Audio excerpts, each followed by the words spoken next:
Good evening.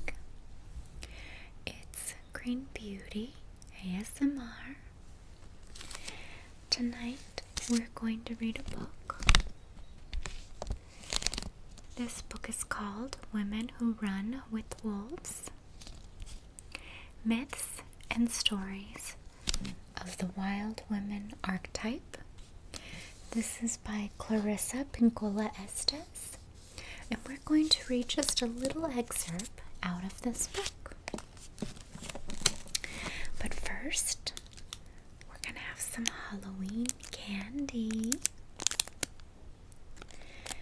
I don't know why I insist on buying candy so early, because I just eat it. It's so bad.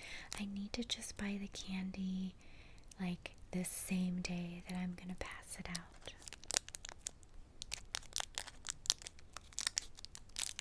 This is Snickers peanut butter.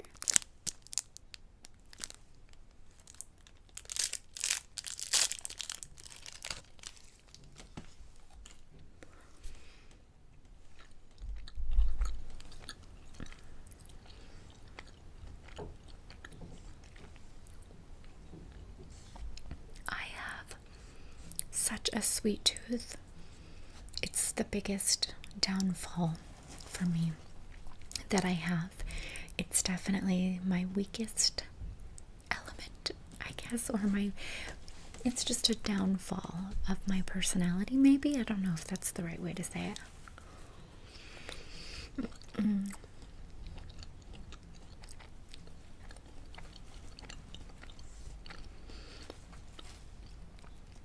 And when there is candy around me, it's so hard for me to refrain.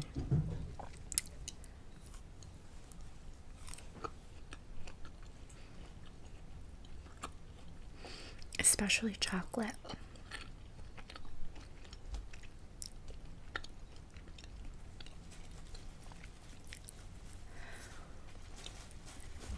If you do not like eating sounds, don't worry. I'm only eating this and then it's over. We're gonna get to the story.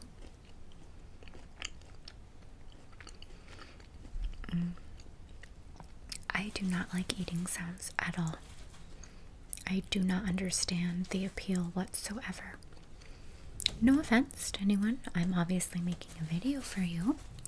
But no harm, no foul. If you don't want to watch, or you want to skip forward, totally understand.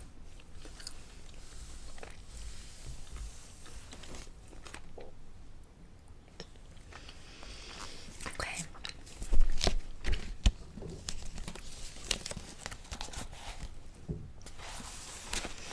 So, we are going to read. I have my little light down here. From chapter 2, hang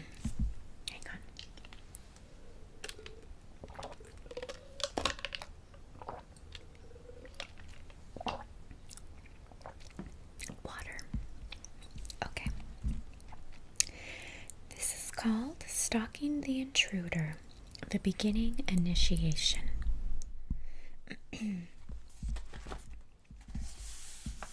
With the subtitle of Blue Beard.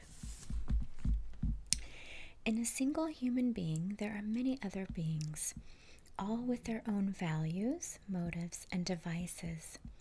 Some psychological technologies suggest we arrest these beings, count them, maim them, force them into harness till they shuffle along like vanquished slaves. But to do this would halt the dance of wildish lights in a woman's eyes. It would halt her heat lightning and arrest all throwing of sparks. Rather than corrupt her natural beauty, our work is to build for all these beings a wildish countryside wherein the artists among them can make, the lovers love, and the healers heal. But what shall we do with those inner beings who are quite mad and those who carry out destruction without thought? Even those must be given a place, though one in which they can be contained. One entity in particular, the most deceitful and most powerful fugitive in the psyche, requires our immediate consciousness and containment, and that one is the natural predator. While the cause of much human suffering can be traced to negligent fostering, there is also within the psyche naturally an innate contra naturam aspect, an against nature force. The contra naturam aspect opposes the positive. It is against development, against harmony, and against the wild. It is derisive and murderous antagonist that is born into us, and even with the best parental nurture, the intruder's sole assignment is to attempt to turn all crossroads into closed roads. This predatory potentate shows up time after time in women's dreams. It erupts in the midst of their most soulful and meaningful plans. It severs the woman from her intuitive nature. When its cutting work is done, it leaves the woman deadened in feeling frail to advance her life. Her ideas and dreams lay at her feet, drained of animation. Bluebeard is a story of such a matter. In North America, the best-known Bluebeard versions are the French and the German, but I prefer the old version in which the French and the Slavic have been mingled. It is close to the one given to me by my Aunt Cathay, who lived in Sisbruck near Dumbovar in Hungary. Among that cadre of farm women tellers, the Bluebeard tale is begun with an anecdote about someone who knew someone who knew someone who had seen the grisly proof of Bluebeard's demise. And so we begin. There is a hank of beard which is kept at the convent of the white nuns in the far mountains. How it came to the convent no one knows. Some say it was the nuns who buried what was left of his body, so no one else would touch it. Why the nuns would keep such a relic is unknown, but it is true. My friend's friend has seen it with her own eyes. She says the beard is blue, indigo colored to be exact. It is as blue as the dark ice in the lake, as blue as the shadow of a hole at night. This beard was once worn by one who they say was a failed magician, a giant man with an eye for women, a man known by the name of Bluebeard. 'Twas said he courted 3 sisters at the same time, but they were frightened of his beard with its odd blue cast, and so they hid when he called. In an effort to convince them of his geniality, he invited them on an outing in the forest. He arrived leading horses arrayed in bells and crimson roses. He set the sisters and their mother upon the horses, and off they cantered into the forest. There they had a most wonderful day riding, and their dogs ran beside and ahead.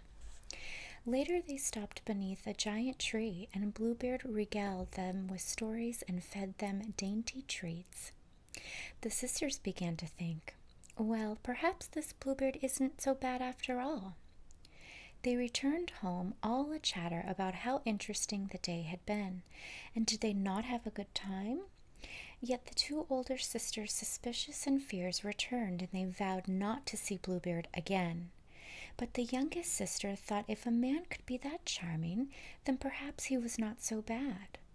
The more she talked to herself, the less awful he seemed, and also the less blue in his beard. So when Bluebeard asked for her hand in marriage, she accepted. She had given his proposal great thought, and felt she was to marry a very elegant man. Marry they did, and after rode off to his castle in the woods. One day he came to her and said, I must go away for a time. Invite your family here if you'd like. You may ride in the woods, charge the cooks to set a feast. You may do anything you like, anything your heart desires. In fact, here is my ring of keys. You may open any and every door to the storerooms, the money rooms, any door in the castle. But this little tiny key, the one with the scroll work on top, do not use." His bride replied, "Yes, I will do as you ask. It all sounds very fine. So go, my dear husband, and do not have a worry and come back soon." And off he rode, and she stayed. Her sisters came to visit, and they were, as all souls are, very curious about what the master had said was to be done while he was away. The young wife gaily told them, "He said we may do anything we desire and enter any room we wish except one. But I don't know which one it is. I just have a key, and I don't know which door it fits." The sisters decided to make a game of finding which key fit which door. The castle was 3 stories high, with 100 doors in each wing. And as there were many keys on the ring, they crept from door to door, having an immensely good time throwing open each door. Behind one door were the kitchen stores, behind another the money stores. All manner of holdings were behind the doors, and everything seemed more wonderful all the time.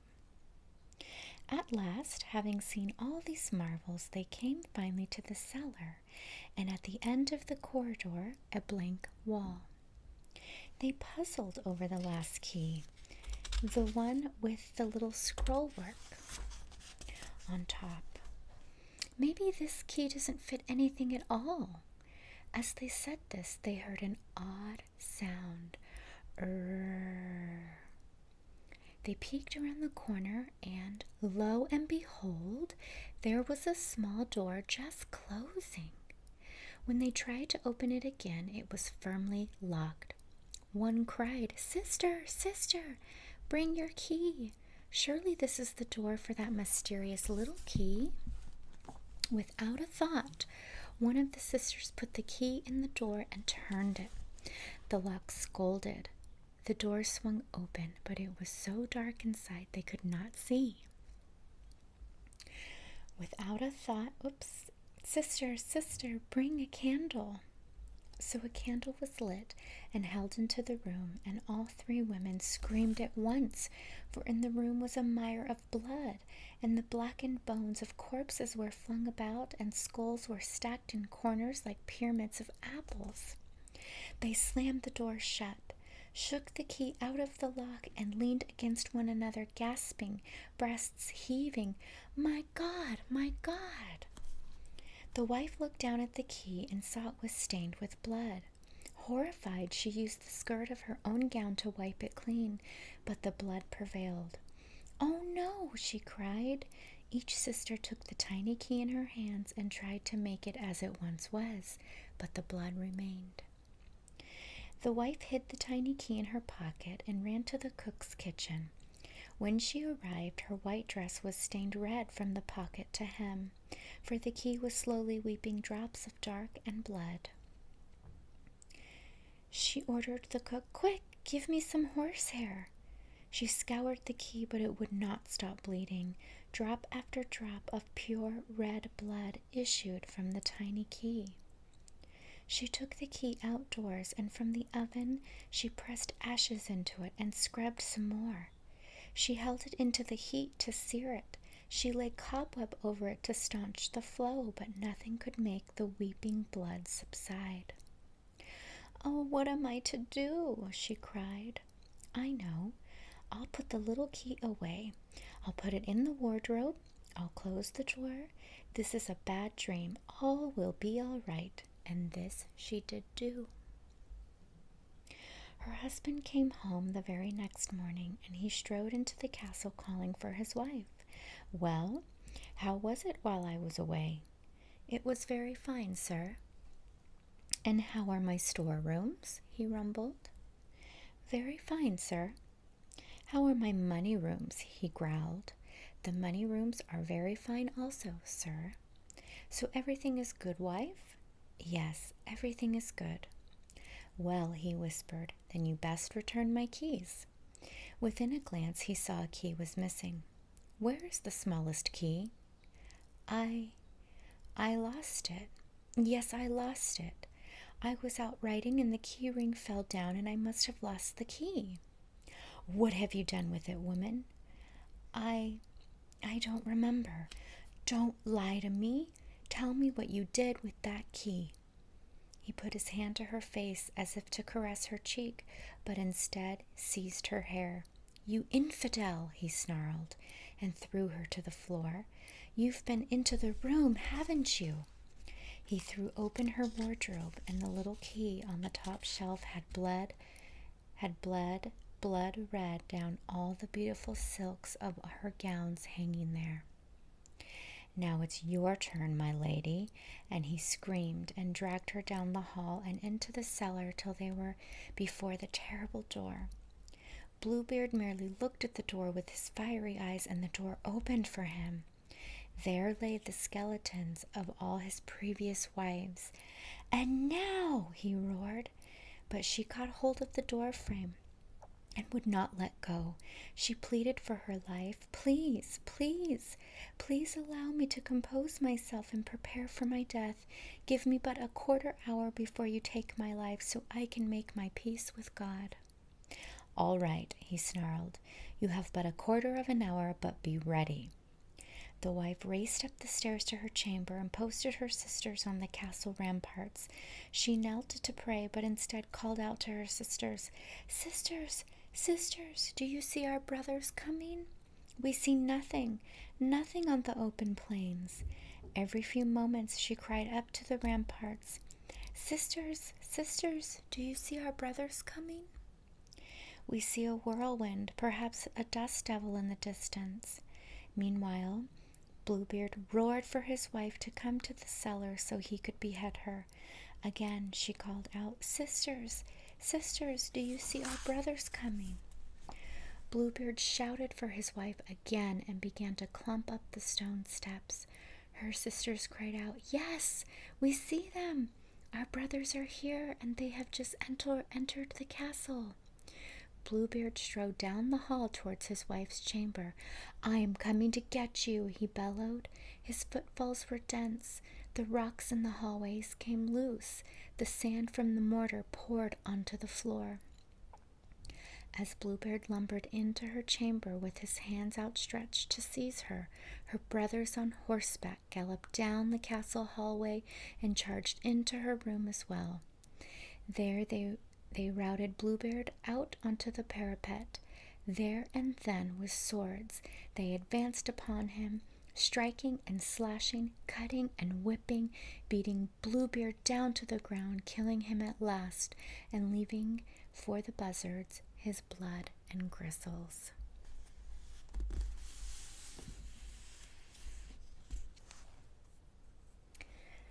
So this story has a lot of symbolism with regard to the bones in the closet. This particular one is how we deal with the wounds that do not heal, how we can reclaim our wounds, and how we can face them in our darkest time right before death. So, this book is a collection of stories, and they're all very symbolic. The author is a Jungian therapist, or I believe she's a doctor. She's a Jungian analyst, and this book has a lot of multicultural and clinical psychology themes throughout it. So I will leave you with that.